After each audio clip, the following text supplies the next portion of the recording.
एक railway 50 metre लांब प्लॅटफॉर्मला 14 सेकंदात ओलांडते व त्यावर उभ्या असलेल्या व्यक्तीला 10 सेकंदात ओलांडते, तर रेल्वेचा वेग किती? यासाठी सूत्र आहे वेग बरोबर अंतर भागिले वेळेतील फरक. या उदाहरणामध्ये अंतर आहे 50 मीटर लांब आणि वेळ आहे 14 आणि 10 सेकंद. दोन्हीमधला फरक म्हणजे 14 वजा 10. 50/14तून 10 गेले 4 राहतील. वेग बरोबर 50/4 आला.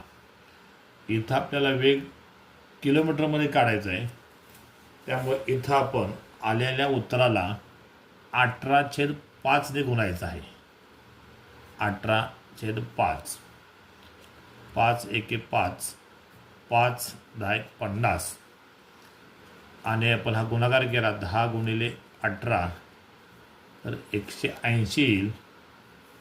छेदे 4 आहेत. 4 आपण 180ला भागालूया. 4 एके 4, 4 चौक 16, 2 शिल्लक राहतात, 20 होतात इथं. 4 पंचे 20. म्हणजे या ठिकाणी जो वेग येणार आहे तो वेग आहे 45 किलोमीटर प्रति तास.